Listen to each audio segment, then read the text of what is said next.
जामिया जिंदाबाद। नेताओं के नाम लेकर नहीं, इन मीडिया वालों के, इन्होंने अपने ज़मीर को बेच दिया। ये तो लोगों को अगर किसी को जलील करना हो तो जनाब उसके पीछे पड़ जाते हैं और उसके खिलाफ गलत तहरीकें पेश करते हैं, रिपोर्ट पेश करते। खुसूसन हमारे जितने भी मदारिस हैं, मकातिब हैं, मसाजिद है, इनके ताल्लुक से तो किसी भी मीडिया वाले का आज तक कोई सच्चा रिपोर्ट नहीं पेश किया गया है। हमारे मीडिया वाले भाइयों, ईमानदार बनो। आप हमारे भारत के, आप हमारे मुल्क के चौथे स्तंभ हैं। आपको समाज सुनता है, कौम आप पर विश्वास करता है, कौम आपकी जुबान के तरफ देखता, तुम्हारी रिपोर्ट को सुनते हैं और देखते हैं। इसलिए ईमानदारी का सबूत पेश करो। अहिंसा सत्यम करो दस्तयागा शांति रपैशुनम दया भुलेश्वलोलूप्तवम। अहिंसा सत्यम करो दस, सत्यम सच्चाई का प्रतीक बनो, झूठे मत बनो। पैसे लेकर किसी के खिलाफ गलत रिपोर्ट मत पेश करो। मदरसों के खिलाफ गलत रिपोर्ट पेश कर देते कि फलां मदरसे में ऐसा हो रहा, फलां मौलाना साहब ने ऐसा किया, फलां मस्जिद में ऐसा होता। क्यों नहीं बताते कि मदरसों के अंदर कुरान पढ़ाया जाता, वो कुरान जिसको पढ़कर अल्लाह के करीब हो जाते, वो कुरान जिसको पढ़कर हमारा बच्चा हाफिज कुरान बनता है।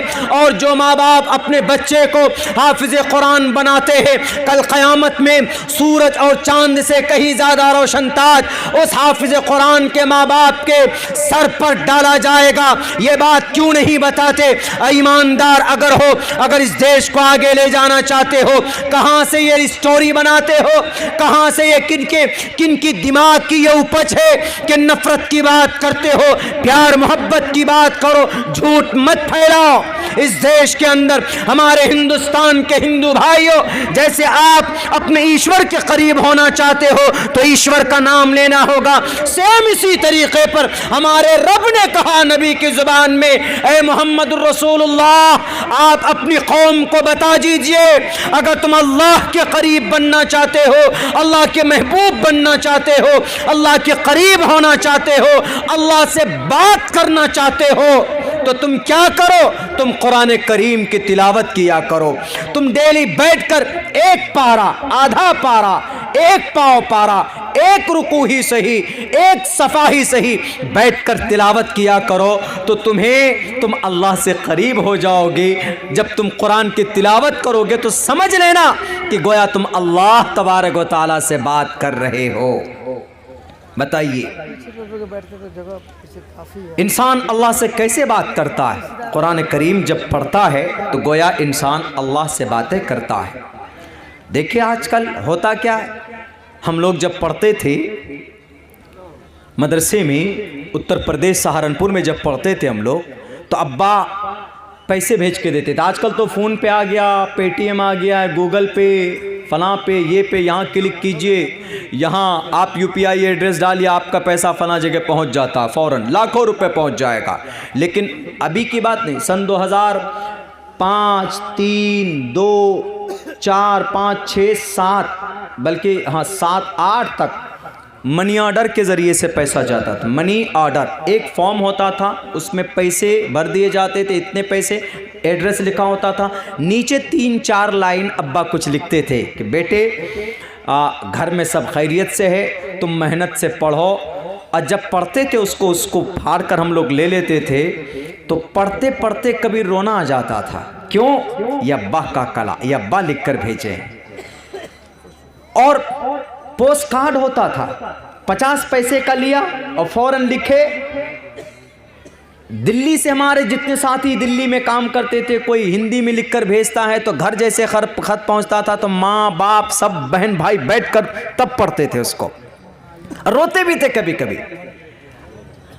यानी इतनी वो होती थी। माँ बाप का कोई लेटर आ जाए, कोई खत आ जाए तो उसको पढ़कर एकदम इमोशन हो जाते थे, आंख से आंसू निकलते थे। लेकिन मेरे भाइयों, आज यकीनन हमने भुला दिया है, यह अल्लाह का कुरान है। अल्लाह खुद कहता है कि जब तुम पढ़ते हो मुझसे बात करते हो, तो मुझसे। हम ना पढ़ना गवारा नहीं करते, पढ़ना गवारा नहीं करते हम कुरान।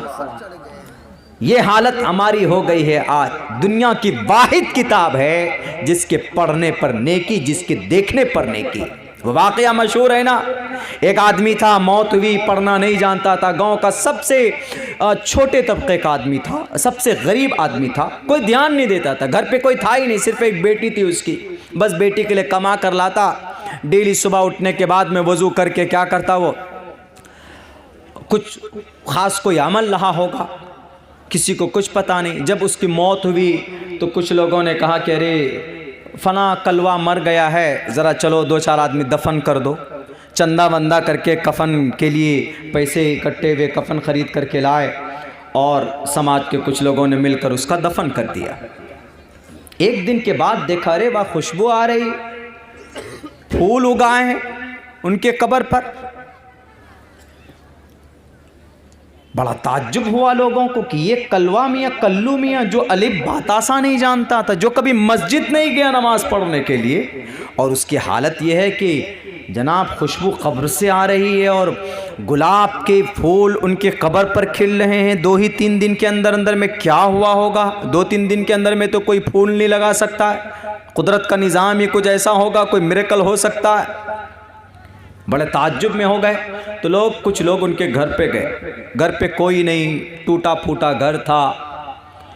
उसकी बेटी थी, बेटी से पूछा कि बेटी ये बताओ कि तुम्हारे अब्बा क्या करते थे घर पे? कुछ ख़ास अमल था, जिक्र विक्र करते थे, नमाज पढ़ते थे क्या? हमने तो कभी मस्जिद नहीं देखा उनको आते। उन्होंने कहा कि नहीं, कुछ नहीं करते थे, वो पढ़ना ही नहीं जानते थे, वो अलिफ बात आसा तो जानते ही नहीं थे। वो कुरान क्या पढ़ेंगे? कुरान पढ़ने के लिए भी तो थोड़ी मेहनत चाहिए। उन्होंने कहा कि नहीं, कुछ नहीं करते थे। कहा कि कोई ख़ास अमल बताओ, तुम अपने बाबा का क्या हज करके आए कभी क्या? वो कोई अमल बताओ। कहा कि हाँ एक काम करते थे वो। अब मैं उनको डांटती थी उस पर। कहा क्या अमल था वो? क्या अमल ये था कि मेरे घर में देखिए कुरान है रखा हुआ, वो डेली सुबह सवेरे उठते, वज़ू करके मुँह हाथ धोते, वज़ू भी नहीं करना आता था, बस मुँह धोते थे, हाथ धोते थे, मुकम्मल वज़ू भी नहीं होता था उनका। उसके बाद बैठकर कुरान खोलकर उसको पढ़ते। तो बोले कि तुम बोल रहे कि पढ़ना नहीं जानते, तो फिर क्या पढ़ते थे? वो अलिफ बाता सा जानते ही नहीं थे, तो फिर पढ़ते कैसे थे? वो कहा वो पढ़ते नहीं थे, वो बोलते थे। वो क्या बोलते थे? सिर्फ ये बोलते थे कि ये मेरे रब का कलाम जो सच्चा है, ये मेरे रब का कलाम है, सच्चा है, ये मेरे रब का कलाम है, सच्चा। बस इतना बोलते थे और कुछ नहीं। तीसरा चौथा कोई वर्ड ही नहीं बोलते थे। देख लीजिए, अल्लाह तबारक व ताला ने सिर्फ ये बोलने से नमाज कभी नहीं पढ़ी उसने, कभी नहीं, रोज़े नहीं रखे उसने, कोई बड़ा अमल नहीं किया उसने। जब उसने नमाज ही नहीं पढ़ी तो अल्लाह के नबी फरमाते मन तरक सलात मुतअम्मिदन फ़क़द कफ़र, जानबूझकर नमाज छोड़ने वाला कुफ्र के दरवाजे तक पहुंच जाता है। पूरी ज़िंदगी नमाज नहीं पढ़कर जन्नत चला जाएगा। अरे नबी बिना नमाज के जन्नत नहीं जा सकता।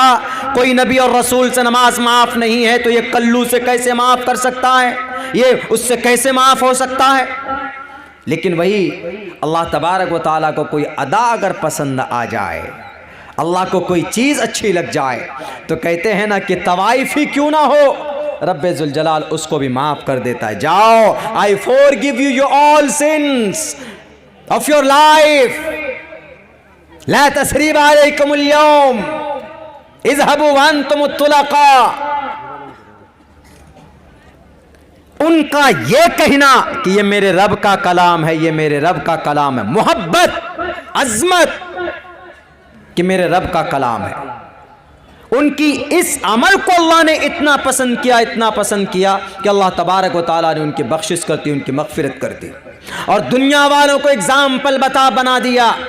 हमारे नौजवानों गाने तो बड़े सुनते हो, अभी गाना आया, हर नौजवानों के मोबाइल में गाना होगा बेशरम रंग, देख लीजिए, हर नौजवानों के मोबाइल में खेसारी लाल की पिक्चर, हर नौजवान के मोबाइल में। नौजवानों, अल्लाह ने ये जवानी दी है आपको, बेशरम रंग या पठान के गाने सुनने से आप जन्नत नहीं जा सकते।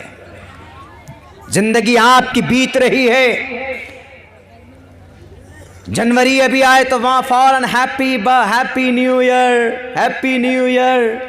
खुशियां मनाने लगे, नया साल आया। नया साल नहीं आया, तुम 1 साल और पुराने हो गए हो। सुन लो, तुम्हारी 60 साल उम्र है तो 30 साल के अगर तुम 20 साल के हो, 20 साल तुम्हारी उम्र थी तो 21 साल तुम्हारी, 1 साल और तुम्हारी जिंदगी की घट गई। किनका कल्चर है ये हैप्पी न्यू ईयर? पता है हम लोग संडे और इतवार मनाते हैं ना, संडे इतवार बोलते हैं, संडे एंड इतवार। मंडे यानी सोमवार, संडे, सन मीन्स सूरज, डे मीन्स दिन, सूरज का दिन नहीं, मुरक्कब इजाफी है, यहाँ का को खत्म कर दिया है। सूरज को, सूरज की पूजा का दिन संडे। आप नहीं मानेंगे तो आइए, आपको इसको क्या बोलते हैं? इतवार। हम लोग बोलते हैं हिंदी में इतवार। आयत है असल में, आयत। आयत मीन्स सूर्य, वार, इतवार, वार मीन्स पूजना।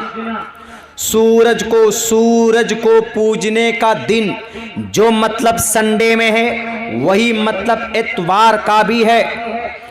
पता है इस दिन को इसीलिए यूरोपी ने इस दिन को रोमन ने, रूमी ने खास किया छुट्टी के लिए। सूरज को पूजने का दिन है। सोमवार का सेम वही मतलब है जो मंडे। मंडे मतलब चांद को पूजने का दिन। मंडे मून से है, मून डे है असल में, मून मीन्स चांद। मंडे, मून डे, चांद को पूजने का दिन। सोमवार, सोम मीन्स का मतलब ही चंद्रमा आता है यानी चांद, और डे सोम, आर मीन्स डे यानी चांद को पूजने का दिन। अब जनवरी हम लोग आते ही फौरन हैप्पी न्यू ईयर गाड़ी में लगा देते, बस में लगा देते, 4 व्हीलर है तो आगे पीछे गुब्बारे लगाकर हैप्पी न्यू ईयर। पता है हैप्पी न्यू ईयर किनका कल्चर है? सिर्फ हैप्पी न्यू ईयर याद रहा, बाकी भूल गए। इसको 1907 को रॉयल नेवी ने, रॉयल नेवी अफवाज किनको बोलते हैं? जो समंदर में कश्ती में जिन आर्मी, जिन फौजियों की ड्यूटी होती है उनको नेवी बोलते, नेवी ऑफिसर बोलते। वहां पर उन लोगों को सालों साल ड्यूटी मिलती थी, बोर हो जाते थे वो लोग। इसीलिए वो लोग आपस में मशवरा करते कि यार बोर हो गए हैं समंदर में, पानी देख देख कर, मछली देख देख कर, कुछ नया होना चाहिए। उन्होंने कहा कि अच्छा एक काम करो, नया होने के लिए सबसे बेटर क्या है?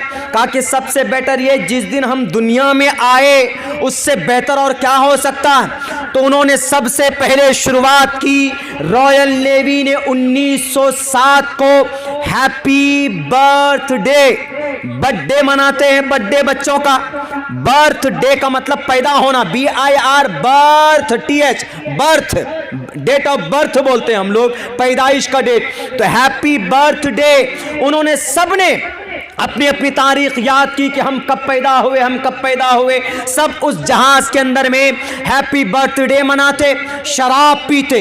होते होते 5-6 महीने गुजरे कि जनवरी जैसे आया। ये जनवरी असल में ये एक किसी भूत का नाम है, जनवरी। ये मैंने किसी तकरीर में उसकी पूरी एनालाइज की है। ये जनवरी किसी आत्मा, किसी भूत या किसी आत्मा के ऊपर किसी देवता को मानकर, वो देवता जिसकी एक दो शक्ल की आत्मा, एक शक्ल उसकी सूरज के तरफ जिधर से सूरज उठता है और दूसरी शक्ल उसकी जिधर सूरज डूबता।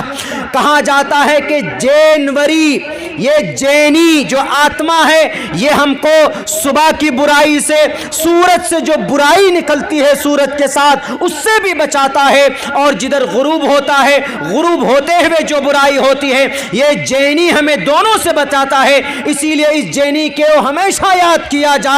तो इस जैनी के नाम पर उन्होंने जनवरी रख दी। फरवरी इसी तरह है, लंबा समय चाहिए। फरवरी, मार्च, अप्रैल, मई, जून, जुलाई, अगस्त तक, ये सारे जनवरी से लेकर अगस्त तक किसी न किसी बुध के ऊपर उनका नाम रखा गया। सितंबर, अक्टूबर, नवंबर, दिसंबर। सितंबर 7 और अक्टूबर 8, नवंबर 9, दिसंबर 10 को बोलते हैं। ये सितंबर से लेकर दिसंबर तक किसी आत्मा के ऊपर इनका नाम नहीं रखा गया है। बहरकैफ जब 5 महीने गुजरे, जब जनवरी आता है तो वो लोग कहते हैं कि नया साल आ गया। देखो हमारे जैनी आत्मा भी आज ही आए, आज उनके पहला दिन है, इसीलिए आज हैप्पी न्यू ईयर के नाम से खुशियां मनाओ। उस दिन तो हद कर दी जनाब, लड़कियां खरीदी जाती, लड़कियों को हायर किया जाता है, और यही कल्चर आज भी हमारे भारत में है। वो लड़की दिल्ली के अंदर जिसकी लाश गाड़ी में इनोवा, पता नहीं इनोवा या बलेनो गाड़ी के वो उसमें किसी लोहे में फंसकर जो 15 से 20 किलोमीटर दूर तक उसकी लाश घसीटते रहे, वो कौन सी रात थी? वो 31 दिसंबर यानी 31 दिसंबर की रात थी। 31 दिसंबर की रात को 12 बजे से अय्याशी शुरू करते हैं ये शराबी लोग, लड़कियों की इज्जत को लूटते हैं पैसों पर खरीद कर, क्योंकि खुशी मनाते हैं कि अगर आज रात 12 बजे से हम खुशियां मनाएंगे तो हमारा पूरा साल सही गुजरेगा। और उसी जुर्म में और उसी फंक्शन में से किसी फंक्शन को अटेंड करके वो लड़के भी अपनी गाड़ियों में नशे की हालत में धुत थे, वो लड़की भी अपनी बाइक से अपनी घर जा रही थी, दोनों का एक्सीडेंट होता है। अगर ये बुराई न होती तो आज समाज की एक बेटी जिंदा होती, उसकी लाश पूरी दिल्ली की सड़कों में नंगी नहीं घसीटी जाती अगर इस बुरे कल्चर को हमने अपनाया ना होता। ये जैनी आत्मा जो एक भूत है, उस भूत के नाम पर, उस आत्मा, बुरे आत्मा के नाम पर आज हम लोग हैप्पी न्यू ईयर मनाते हैं। मेरे नौजवानों, उनके कल्चर को अपनाओगे तो वो लोग अगर घर पे कुत्ता भी लाते हैं ना तो क्या बोलते हैं? हैप्पी कुत्ता डे। बिल्ली भी लाते हैं, यही कल्चर चल पड़ा था। बिल्ली भी अगर वो लाए खरीद कर, आप देखेंगे उनके यहाँ आज प्रोफेशन, बल्कि एक तरह से कल्चर हो गया है। जो बड़े लोग होते हैं ना, देखेंगे इंजीनियर है, डॉक्टर है, प्रोफेसर है, क्या करेंगे? कुत्ते को ले आएंगे, गोद में बिठा लेंगे, तुम कुछ भी करो। बच्चे को नीचे डाल देते हैं और कुत्ते को गोद में ले लेते हैं। ऐसा कल्चर हो पड़ा। और देखिए उनका जन्मदिन कैसे मनाते हैं। अगर ख़रीद करके लाएं तो हैप्पी डॉग डे, हिंदी में तर्जमा कीजिए तो हैप्पी कुत्ता डे, हैप्पी बिल्ली डे। क्या पता कुछ दिन अगर भैंस भी ख़रीद करके लाएंगे तो कहेंगे हैप्पी भैंस डे, उसका भी कहीं ना कहीं शुरू कर दें। तो जितने भी हैप्पी न्यू ईयर मनाने वाले हैं, आपके घर में, आपके गांव में कुत्ता है तो एक एक कुत्ते के गले में डाल दीजिए और सबको कहिए कि हैप्पी कुत्ता डे, आ जाओ लाइन में, सबको एकदम स्वागत कीजिए। बिल्ली आपके घर में है तो उसको भी खुश कीजिए, इसलिए कि जब रोमन कल्चर को अपनाना है तो पूरी तरीके पर अपनाइए। उनके घर में मेरे ख्याल से अगर चूहा, अगर कुछ होता, चूहा मुसवा होता होगा तो हैप्पी रैट डे, हैप्पी मूसो डे, उसको भी मनाते होंगे वो लोग। जब वो सारे ही वही कल्चर को अपनाना है, फिर अपनाइए बढ़िया करके, खूब एकदम ऐश के साथ में हैप्पी हैप्पी मनाते रहिए पूरी ज़िंदगी हैप्पी। हम लोग हैप्पी मदर्स डे मनाते हैं, happy teachers day, teacher day मनाते हैं, मदर डे मनाते हैं और चिल्ड्रन डे मनाते हैं। इसकी क्या शरई हैसियत है, मैं इस पर भी बात करके, चूँकि हमारी एक लंबी फहरिस्त है, इमाम साहब ने बताया था, बस मैं चूँकि बस थोड़ी देर और रहकर, माइक आपकी इस लायक नहीं है कि तेज़ बोले जाए। अगर आज मैं ज़ोर से बोल लूँगा तो कल भी मुझे बात करनी है।